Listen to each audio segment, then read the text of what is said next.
Hello, everyone. Welcome back to Humility and Unapologetic Podcast. To the right of me, we have a special guest. It's near and dear to me, my brother, Mr. Fred. What's happening, everybody? Good to be here. Today's episode will be about generational differences and cultural differences. We'll be touching in on that. My brother will give his opinion on his era of growing up in America, being an African in America, or a black man in America. And my nephew T, he would give his point of view as well on the same thing, and as well as myself. But we're going to lead off with Mr. Fred and seniority. He gets seniority. Yeah. We're going to let him take it away. Wisdom have. So basically, what I'm going to talk about is the era that I grew up in, and like my brother was saying, and he'll talk about his, and my son will talk about his. So I was born in the 70s, early 70s, so I really grew up more in the 80s because being born in 73, when you're young, you don't really remember the earlier parts. But one thing I can remember is when it comes to being black is family. Family was still very much intact when I was coming up. It was an era where you could walk to the store without anybody messing with you, or because your neighbor was keeping an eye on you or whatever. Right. And I remember my mom used to come outside and talk to her neighbor at the fence, and they sit there and just, chit chat about whatever, and I'd be playing in the front yard or whatever. Don't see a lot of that these days, but like I said, it's a different era right now. Like I said, family was huge. Going to my grandmother's house on weekends. If you ever seen the movie Soul Food, that's what it was like. Everybody came to my grandmother's house on Sunday to eat dinner, and it was always full of life over there. That's something I don't see a lot of today. Not saying it doesn't happen, it just I don't see a lot of it. That's one of the really fun parts about growing up. It was more unity among black people, I think, in the 70s. Early 80s, a lot of unity, man. I'm telling you, you knew everybody in your neighborhood, everybody knew you. Like I said, neighbors looked out for one another. That was an era where if you got in trouble, your neighbor could actually get on to you, then tell your parents about it. Yeah. And you're going to catch it again. Yeah. I can't tell you how many times, it wasn't a lot, because I didn't like getting butt whoopings. I don't know about y'all. My daddy whooped hard. So, it didn't take much for me to figure out, like, look, I don't think I should be doing that because I know what's going to happen. And as hard as it may seem, I'm 47. I've never had a criminal record. I've never been arrested. And that's a rarity. But a lot of that is directly related to my upbringing because my pops didn't play. So anytime I ever thought about doing something stupid, I thought about what he was gonna do to me if I did something stupid. So, man, I did my best to stay out of trouble. And he actually moved us we lived in more of the inner part of Hattiesburg. He moved us out to the outskirts of Hattiesburg to keep us out of trouble. And it worked. Me and my brother both, we didn't get in trouble with law enforcement because of that move my dad made. And it wasn't because he didn't want to be around other black people like that. He wanted to find a way to, I guess, help us stay out of trouble. Like, hey, let's move out to the country a little bit. Let's kind of spread out some. And it paid off, man. And the thing about it, we didn't lose touch with where we were from at all. Like, we didn't forget that area at all. And my dad was a teacher for a long time. He taught school. I think he taught social studies and art and one of the subjects. History, I think it was. History. Right, in the public school system before he became a social worker. So it was just a different era, man. And I saw the transformation go from being family oriented to not so much family oriented. But at the same time, I took a lot of what my dad instilled in me, and I'm not leaving my mom out at all because I got a lot of things from both of them or whatever, and I try to incorporate them into. Once I had kids, incorporate that into, to their upbringing. And so far it's paid off. So, it's all about, when they say it starts at home, I mean, it starts at home, and you know, my parents divorced when I was like in the 4th grade, but I didn't let that deter me from being a good parent. You know what I'm saying, to my kids, and I think I could have been a pretty good one. He'd have to tell you, you know. But yeah, that's what it was like, man. Late 70s, early 80s, it was amazing, and the music. I mean, we could touch on all different aspects of growing up black. The music was amazing, still is. Well, I'll take that back. Wait a minute.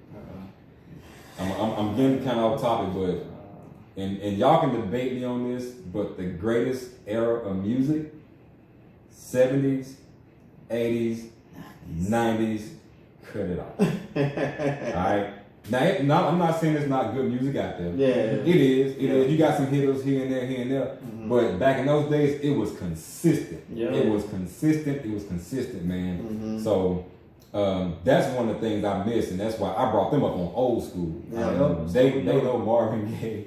I made sure they knew who that was first thing. Right. But you know, they know the Marvin Gayes and you know all the old guys, you know, OJs and T.P.E. You know what I'm saying? Man, Isley Brothers. Yeah, you know what I'm saying? Aretha Franklin. They knew all them cats, man. So, man, a great era. I'm glad I came up when I came up. I love it.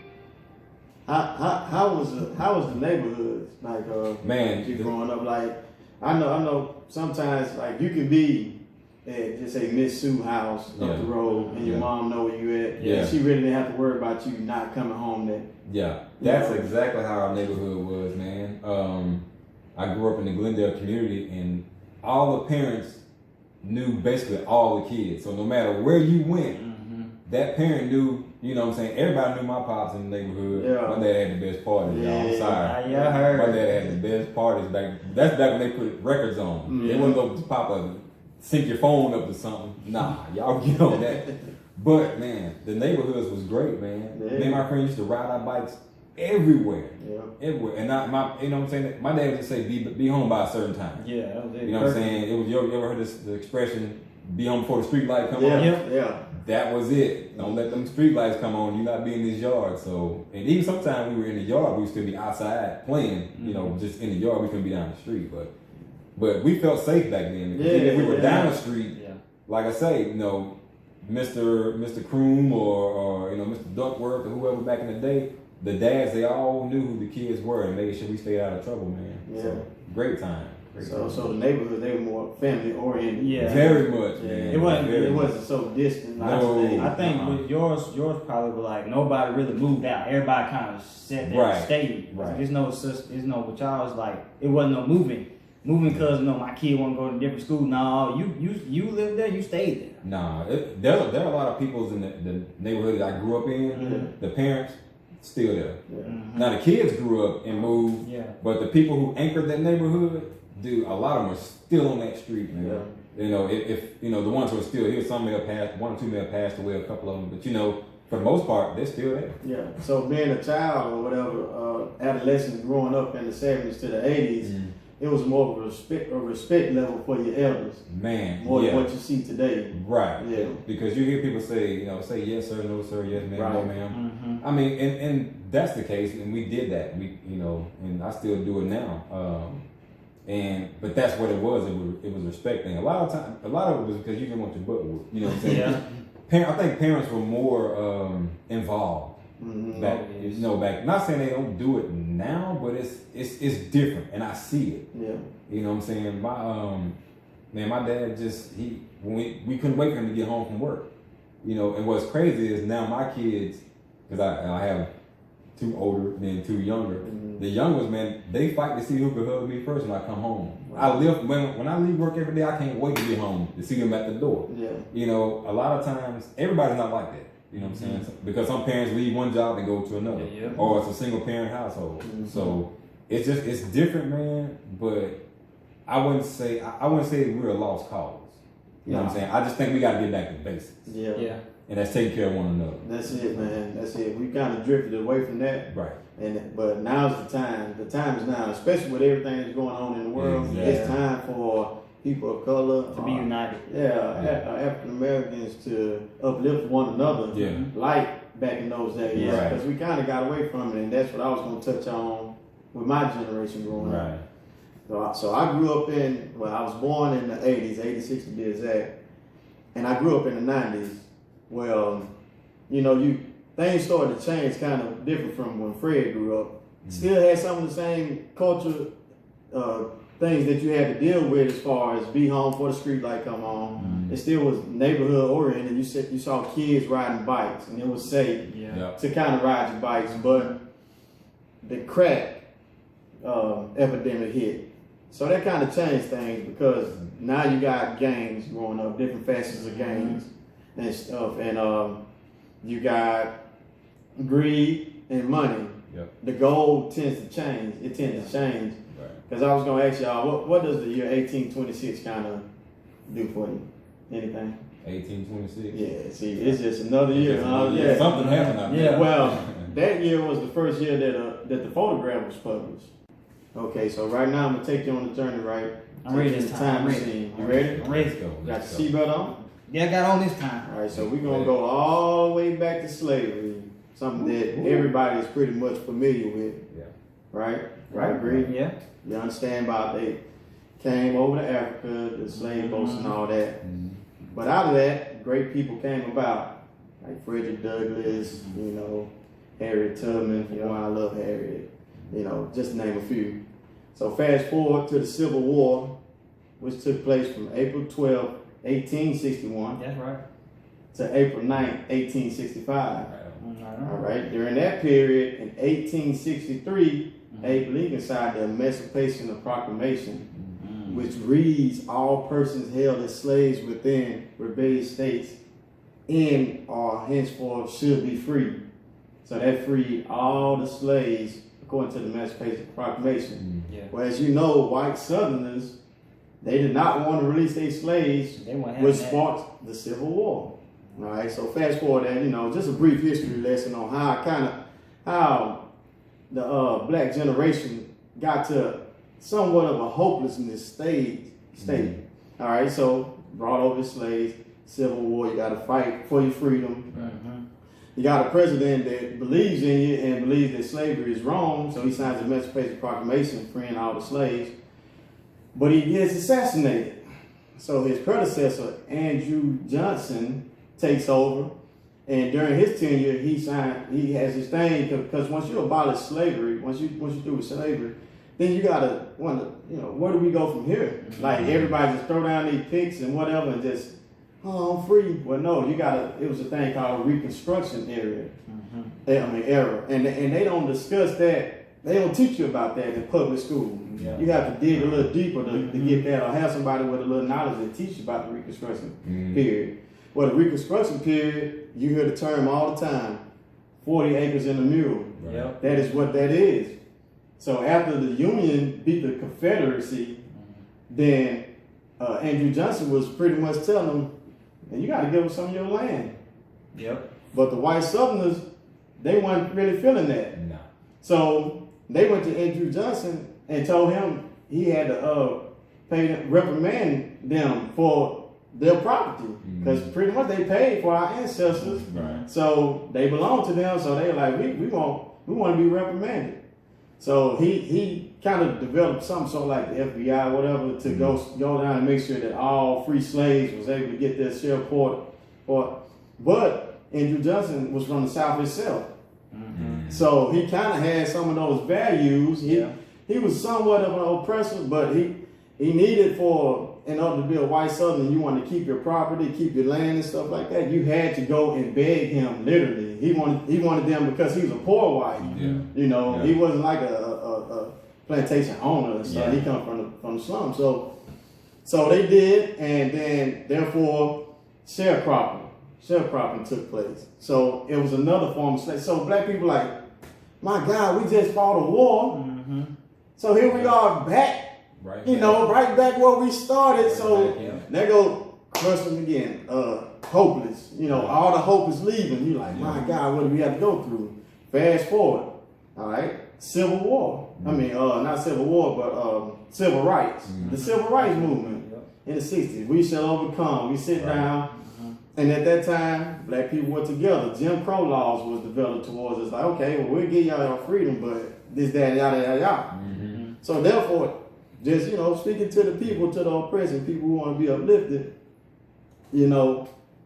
Dr. King and most people like Vernon Damer fought for voting rights because you wanted people like Ulysses Grant and other presidents, sort of like the one we have now.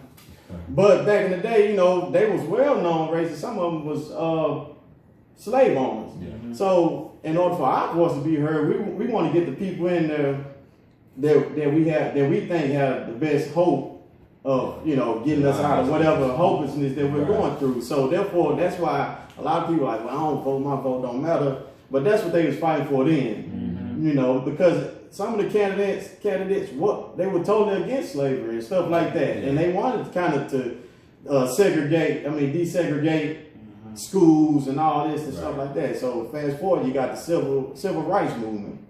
All right, so that took part. Fast forward to the 80s. Okay, we got the civil rights movement, we got our voting rights and all that. Then you hit black people with the crack epidemic. So, like, to piggyback off what Fred was saying, in his generation, you see all these black people together. We shall overcome, we will rise. You have sit-ins, you have marches, you have peaceful marches or whatever. You have black folks sticking together and neighborhoods coming together and get in the house. Like, my mama can talk to you without your mama getting mad at my mama. You know what I mean? And stuff like that. But then when you introduce drugs purposely, on purpose. Yeah, then you create a division within a culture, because we had ourselves together and we was fighting for rights and we knew we wanted. We had an agenda, we had a goal. Then we got away from that when you drop drugs into our communities, our neighborhoods. So therefore, the crime rate rises. And these are some of the things I witnessed. Crime rate rises. The murder rate rises, which entail black on black crime. So here it is, I'm getting money on this corner. I don't want you on my corner. So I hate you, even though you're my brother. I hate you, I gotta kill you, And that's sad. We trying to get away from that now. So, incarceration, modern day slavery, it's just, the system has been built against black men their whole tenure in America. And we love America, today, somewhat. Yeah. But we still see the injustice happening within our communities. But the main goal that we need to focus on is bringing ourselves together and stop, not stop, but we need help from other races because we're so behind the curve. But once we have that unity and come together, then we can see a change, But me growing up in the 80s and then the 90s, being born in the 80s, growing up in the 90s, I was influenced by people like Tupac Shakur. But like Fred, I grew up, my family, my grandmother had a juke joint. So I grew up off the blues and stuff like that, R&B. But I'm used to that good R&B. And not that watered down love, just hit 'em up, bang, bang type stuff. But I'm used to like love making R&B and stuff like that. Stuff where black people kind of were together still. But you can start to see the separation, the divide and stuff. And then you have artists like Tupac who recognize that. And he tried to bring the people together. Certain circumstances happened in his life where, kind of violence came about. But even he said, and Dear Mama about, I'm a crack baby. You see what I'm saying? So, once drugs got introduced, then I feel like that's where the divide came in black society. But that's my take on the 80s to the 90s. It was a daunting time. And then technology too as well. But back to the photography thing, 1826. Fast forward to 2020, you have video. So it's important. 1826 was an important year because now you're able to share to the world. People are able to see the slaveries and the slave in the hut, excuse me, with their family or whatever. They're able to videotape the dog rioting in the civil rights movement, biting on people, and have the water hose turned on them. All the way up to, rest in peace, George Floyd, to the officer having a knee in his neck. So shout out to 1826 because I feel like it was a critical year because now we're able to film, videotape things that we don't like and we're able to document it without it getting twisted. Hey, the proof is in the pudding. Right there. Right there. You cannot change that or whatever. try to Photoshop it all you want, but the proof is in the pudding. So that's my era from the 80s to the 90s. It was a crucial era, if you ask me. But if we can get rid of some of that negativity, I feel like we got hope. But we're just trying to be hope for the hopeless. For the hopeless, you know. Mm-hmm. Yeah. It seems like every time we as a people come together, something else is injected into it to blow it up. And what I mean by that is like, you take the Black Panther Party, which was a group of black people that came together to protect black people. But then now you got all these Negroes, what they call it at that time, with guns walking around, which wasn't illegal, but they made it illegal. You know what I'm saying? We got to break this up. There's too much unity over here. And you mentioned the crack epidemic. Again, black people started to come back together. Let's throw these drugs in here and break this up. Okay. Again, we fighting through that. Well, then here comes mass incarceration. So now the kids are being left without a father. You know, man, that's basically just stuck from then to now. A lot of black kids don't even have their father in life because they in jail because, like I said, they planted drugs in there to keep them away from that away from them, so they wouldn't be able to teach their kids. That's right. Then black society, we adopted the F that N-word mentality. You hear that so much, just because you got a new car, or whatever, or you know, you live around the corner from me. Right. F that N-word, you know what I mean? And, you know, I want to say the real thing, but I'm going to keep it clean for the podcast. But you know, that's what it is. Why do you hate me? And I'm your brother. Right. You know, but I learned a long time ago, you know, not to hate my brother, literally you, but uplift you and use you to uplift me as well, you know. So that's why we clean so well. And that's just one of the things. And then, I mean, like right now, a father and a son is doing a podcast. So it's proof that not all black men are not like that, you know. And some of them not making excuses for the ones that just ain't there. All the way off. But the stigma that they put on black men is just, you know, we're trying to... deadbeat. Not responsible, you know, lazy, don't like to work. I mean, come on, man. The stereotypes are endless. And it's unfair because we know it's not like that. They take that one segment and blow it up. But a lot of that stuff that, you know, is like that, the part that is, I mean, where did it come from? I mean, who caused it? It wasn't us. You know what I'm saying? It goes back to slavery, like you said, man. It's like they would take the biggest slave, they call them bucks back then. You know, the biggest one, the strongest one. And they would just, either they would castrate him in front of everybody, or they would do something so humiliating, or just kill him. They would just kill him. And that was a sender sign to the rest of the slaves, like, okay, this could happen to you. I mean, think about what that does to your psyche. It's a fear factor tactic. Think about that, because you on a plantation, it may be 200 slaves, it may be 4 overseers, a slave owner, his wife, or mistress, or whatever. Them slaves could have easily taken over, but they didn't. You know, it's a mental game, and man, it still affects us today. It's passed down generation to generation, man. I mean, dude, now, I mean, who doesn't get when a cop comes behind him? Dude, PTO. I could be going down the highway headed home, whatever, and a highway patrolman come like, how fast am I going? You know, like, you know, what are you gonna do? And not more so a highway patrolman than the city police. Because no, you're riding, you're going through city streets or whatever, and make sure I stop all the way to the stop sign and one, the two. You know what I'm saying? But you know, I don't think white people tense up like we do. No.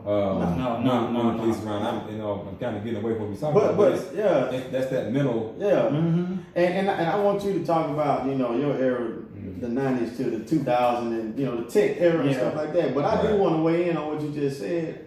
Because I had an instance one time before, and I just came to a checkpoint, to a roadblock, fresh off work, man, and I pull up, and he just finished talking to, you know, a white person.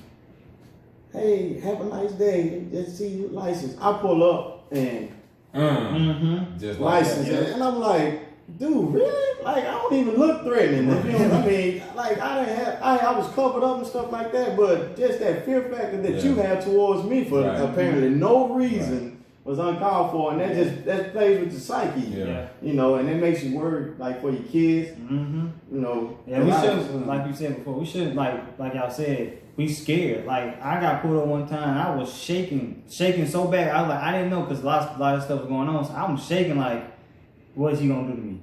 Am I gonna die today, or it's like he gonna let me slide? He let me slide, but like I said, it's a PTSD. We should not be so afraid of a cop, but we are. Because like I said, it brings back to slavery. Mental. Yeah. That mental. They got that mental, they have mental over us. But like, you know, and that's the difference between our culture and different cultures. Like, you look at Asians and stuff like that, and they stick together, and like they have Chinatown and different things of that nature. Yep. And then you see Caucasian people, they may have some type of beef, but they sometimes, not all the time, don't display it like how we do. And we just we seem like social media real quick. Yeah, we dislike each other that much, but it's 2020 and it's time out for all that. Right. It's time to come together, especially as a community. Yeah. As a community. But what were some of the things like you experienced coming up? Like he said, I'm born in the 90s baby. The last great generation of music before it went down the drain. I had to grow up with that. But fortunately, my dad had You're like a P Rock type of guy. No.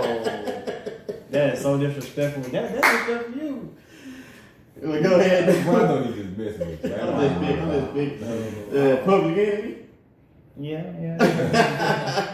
He's like a smooth with us. Yes, smooth. Hey, that's some good music, but go ahead. Yeah, like you were saying. Yeah, I was born in the 90s. I really grew up in the 2000s. And that's when, you know, we see people leave every day. Like my neighborhood, we kind of had like what he had. Our neighbors pretty much stayed there. But now the neighborhood destroyed now. But when I grew up, there until the time they destroyed our neighborhood, it was the same people. You know, when I grew up, you know, my great grandma was my mom's grandma. We used to have dinners on Sunday. Like once a month, we'll go to Collins and have dinners. Now there's no such thing as dinners. There's no such thing as Sunday's dinner. You know, when you can bring your cousins, your uncles, everybody together. Really, people don't really have that no more. You know, I was grateful and I'm blessed that I had to experience that. You know, if I didn't see my cousins in a couple weeks, I go see my great grandma house because everybody was there eating. It's fellowshipping together, being together. Growing up, you know, like you said, it's a tech era. That's when we start having phones. And when I was growing up, I had my first phone when I was in 6th grade. A lot of people had, you know, that's when we started getting phones in school, when we know we can, you know, call our mama or call our dad. We sick. Oh, hey man, or tell them like, hey man, can you come pick us up? Because I don't feel good. Most time they were like, oh yeah, baby, I'll come get you. Let me get on my lunch break. Him? No. It had to be an emergency. It had to really be an emergency. I mean, I called one time, like, man, I'm sick. He's like, are you sure? I said, yeah, I'm really sure that I'm sick. He's like, all right, man, I'm coming get you. And I had the flu. Try to tell him sick, he wouldn't believe me. But yeah, we had to prove with him. But you know, I you know, me growing up, you know, that's when a lot of people didn't have their fathers. That's when you starting to see a lot of at events. You always see kids without their dads. And fortunately, I was one that I had both my parents. I had my dad. So you know, that's one thing a lot of kids didn't have. So that's when I grew up, it's like you see, you know, me and my brothers have our dad with us, and like you see other kids, no problem. Either, you know, like I said, it's a stigma where, you know, black fathers not involved, but a lot of women don't want their baby father around anymore. So that's the reason why we didn't see, you know, fathers, because fathers was like you said, incarcerated. So you know, that was trying to figure a way to keep black people divided. And now it's even worse now with this generation because it's social media. We see the glitz and glamour and like, oh man, I ain't, how he get that, bro? I hate that. I hate he got this. Why I can't get that? It's a bunch of jealousy. Everybody is so jealous of each other. Instead of us coming together as a unit, as a black community, we separate because, oh, he got money. I don't got money. And people who have money don't want to give advice like, hey man, this how you get your money up, bro. This how you do this. You gotta do this. They don't do that no more. Nobody stick their hands out and say, hey man, I see you struggling, bro. Let me help you up. Let me uplift you. We don't, my generation is all about hatred. We hate each other. There's no unity. We hate each other because they have something we don't have. And then we go social media. Oh man, I can't stand this B, or I can't stand this N. All that type of stuff, man. Social media has its good days, it has bad days. Fortunately with social media now, with the George Floyd thing, get off topic.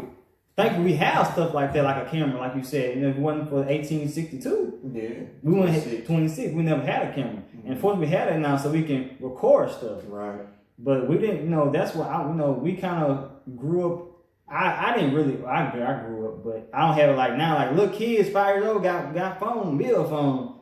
We didn't have phone. I was 5. It was, you had to remember your mama's number, your daddy's number. Yeah. Call on the phone, say, hey, Miss Brown, can I call? Phone. Yeah, call house phone. They really didn't have cell phone. Make sure you remember the doctor, your parents' workplace. Yeah. Hey, can I call my dad's work? I don't feel good. But now you kids, they texting their mama at 5. Hey, mama, can you come get me? Yep. We didn't, they more advanced than when I was growing up, but they also crippled because them kids don't want to go outside. Nobody want to go outside no more.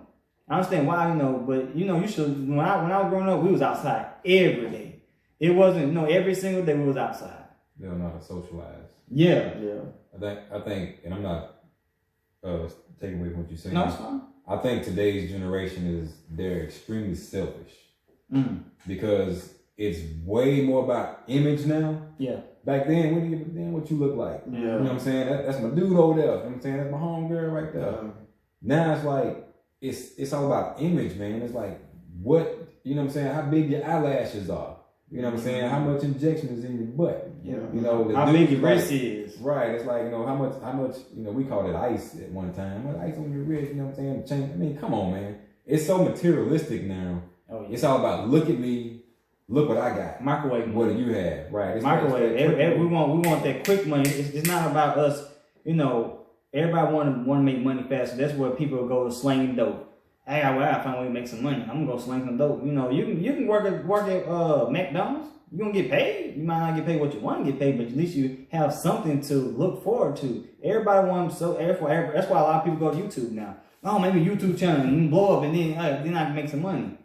But the people don't know, man. It's take time, man. This generation don't know how to appreciate the work. Y'all grew up. Y'all had to work for everything, and this generation, like, it's given. Yeah. We got so much in our hands now. It's like we don't want to work for nothing. Right. And then it's what they glorify, and it's how the media portrays us. Mm-hmm. It's like what they see. Well, this era more is the TV era. Yeah. Like when you grew up, you probably had the big tube TV, in the 70s, the floor models and stuff. Now it's flat screens everywhere. It's TV everywhere you turn. Mm-hmm. The TVs are raising the kids, video games are raising kids, it's a lot different. The tech era. The tech era. And not that, I buy my son plenty of games and stuff. Like he's into Fortnite and all that, but I try to whenever I can.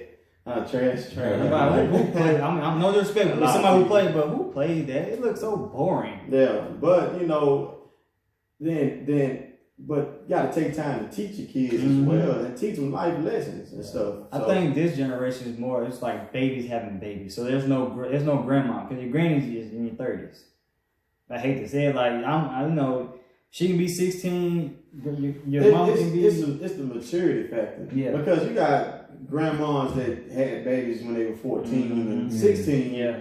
But they were forced to grow up quicker. They had to learn how to cook. They had to learn how to clean and stuff. And they knew how to do all those chores. Yeah. But now you have a child, you put it off on your mom. Yeah. Mm-hmm. You don't want to. No. You don't want to raise your kid. You want somebody else to raise it for you and just bring it back after they get done. Oh, I'm done with them. Okay, I go get them. Instead of you want to raise your kid. Nobody want to raise their kids no more. I mean, no disrespect. Now, there's a lot of parents that want to raise their kids.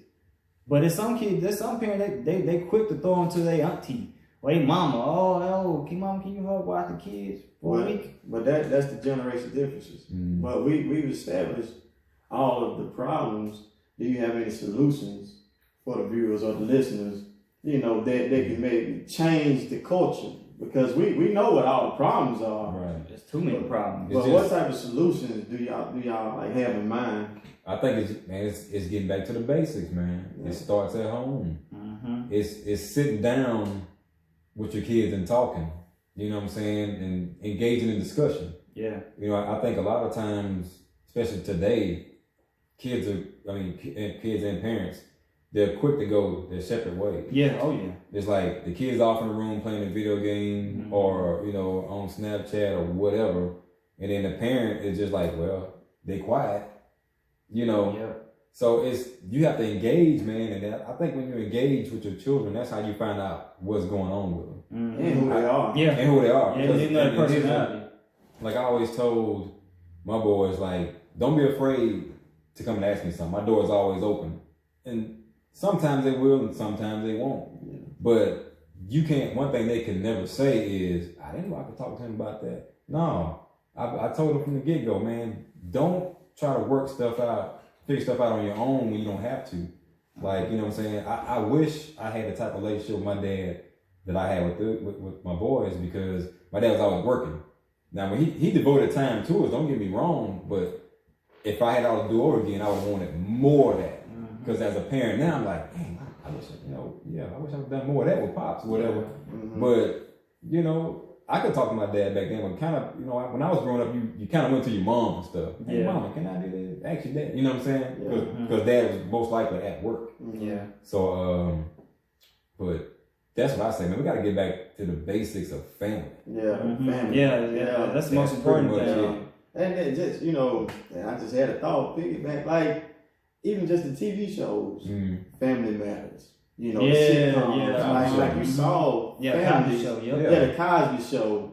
You saw families together. You don't see that much anymore. I mean, with Good Times. Yeah, Good Times. We grew up on. You know, Good Times. Good Times. But just different things like that. So all those things we've kind of gotten away from. You know, like I say, it's been a transition, but like you said, that's an excellent solution to the problem. Yeah. Just get back to family. Start with your home. Start with yourself. Start with your home. Be more interactive with your kids and stuff like that. Then you hope that, I'm sorry. Because if you instill that in them, then maybe, just maybe, they'll continue the tradition. I already know, I can tell right now, this dude's going to be super interactive with his kid. You know what I'm saying? Whenever they have them. No time soon. Okay, man, whatever. He ready to be a grandpa. But it's not even that, man. I just try to pass down some stuff that I hope, because I've seen the transition over years. Like, man, like the black family is kind of separating. Let me try to do my part and try to put it back together. At least let me start on my end, and maybe it can trickle out.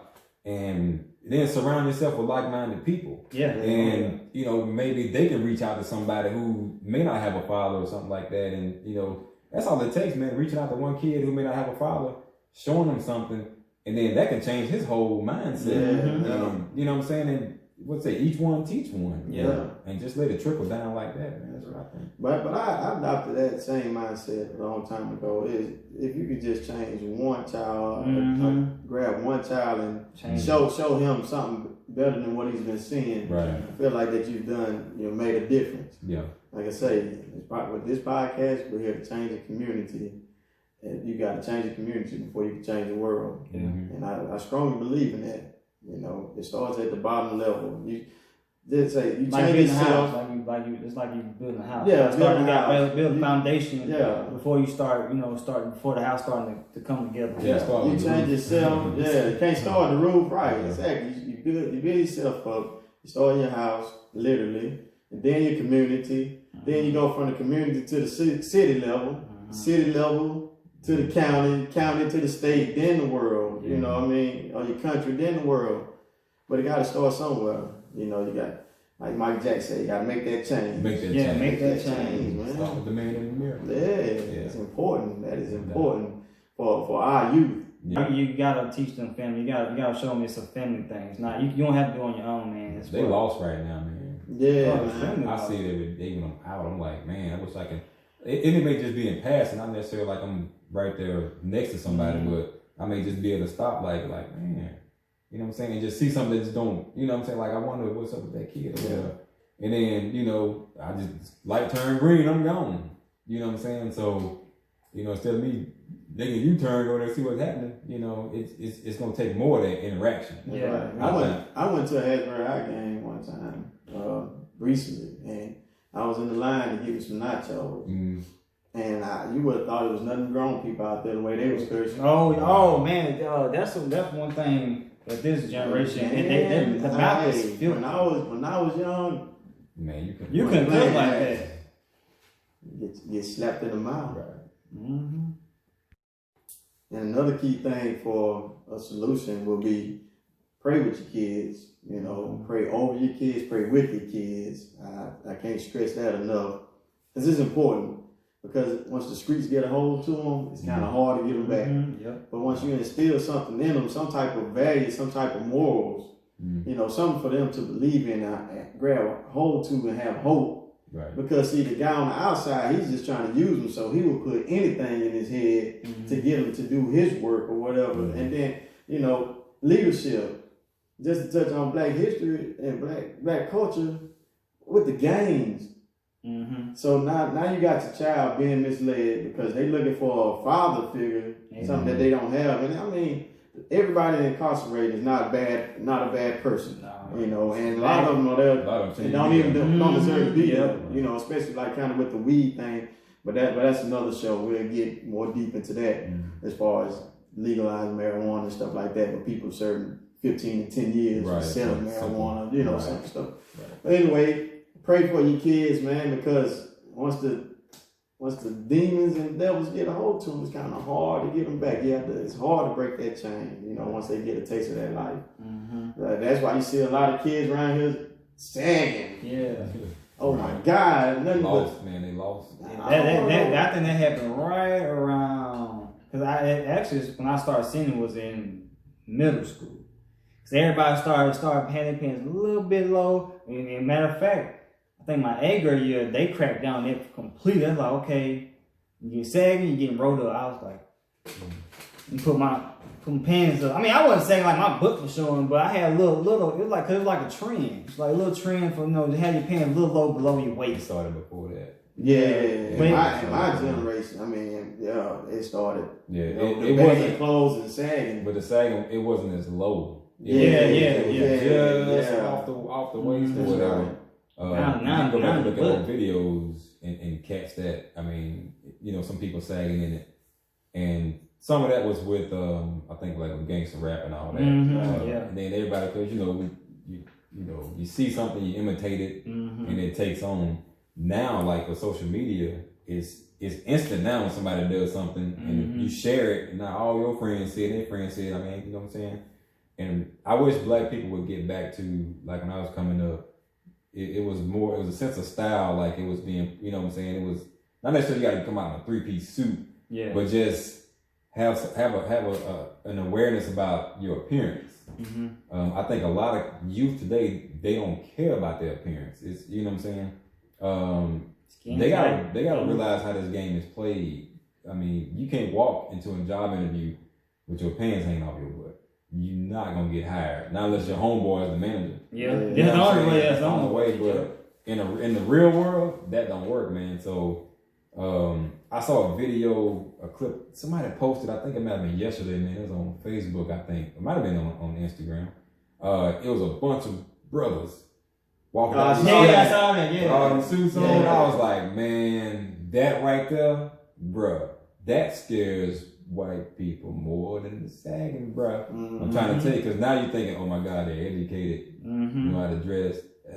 You know, and I'm not saying all white people, I'm saying like the ones who are afraid of us. That scares them. That scares them.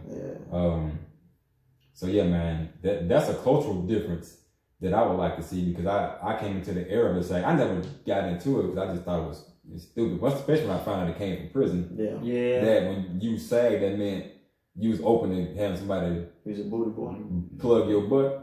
You know what I'm saying? But these kids, they don't care. No. Because, I mean, they think it's cool or whatever. So that's what they taught me. Especially they don't have no father. That's the main one that be saying. The one that don't have no father in life. yeah. They never see their homies do it. So, oh, my big homie do it, you ain't do it. I hate to see a grown man saying, though. That's I mean, like, when his, come on, man. I saw this dude one time, bro. I was at the stoplight. And he was trying to light a cigarette, man. But his lighter was way down here. He had to like, I thought it was funny because he had to reach down here to get his lighter to come back up and light it. And I think the wind kept blowing it out or something. Because it was like, when he got it out of his pocket, I mean, it was weird. I'm like, dude, just pull your pants up so you got that far to go. Exactly. You got too far to go, but yeah, cultural difference, man. Yeah. Fashion, bro. It's taking a downward trend. Yeah, it's all about skin tight clothes for women. That's all we want to wear. Skin tight, show all your cleavage and make sure your booty look big, so somebody can look at you, but then get mad when you try to approach them. Why you trying to approach me? What you wearing? That's why. Yeah. Because you look easy. Yeah, exactly. you show all this, then you let me know you kind of easy. I saw Dave Chappelle stand up one time. He said he wanted to. I know what you're about to say. About the police officer. Hey, why you approach me? You got on cop uniform. So don't wear the whole uniform. Yeah. That's what he's saying. I mean, stop showing everybody your stuff because y'all be mad like, oh, he in my DM. Well, stop wearing what you wearing then. Show some class. Yeah. That's how you get a man. Yeah. Yeah, because this episode is not just for the fellas, it's for the women too. Mm-hmm. I know it seems like it's more men biased what we've been discussing, but it's for the culture as a whole. Fellas like it. We like it when the woman leaves something to the imagination. Like, don't put it all out there. Because I know what you look like. Yeah. So keep it mysterious. You keep mysterious. That's how you keep a man wanting to come get you. Mm-hmm. Yeah. Amen, brother. Yeah. Well, that about wraps up this episode, which I feel like was a great one, man. Some things need to be said. I hope that you learned something. Definitely with your history, they should. Time machine. Yeah, time machine. Time machine. Yeah, man. I gotta take my bet off in a minute. So, yeah, we just hope that you get something out of this episode, because that is our goal each and every time we strive to. If we just gain one person to listen and want to make a change, man, because we in this thing together and we can't do it without y'all, most definitely. Yeah. You know, I appreciate the listeners and the viewers for this episode. So, on our next episode, we'll have a special guest. My man's Jamarcus Lane. And he'll be discussing his transition from just growing up in Hattiesburg, Mississippi to Major League Baseball, so it should be a good one. Yeah, he gonna do a good job. He already ready for it. Oh yeah, most definitely. Yeah. So until next time, we'll see you later.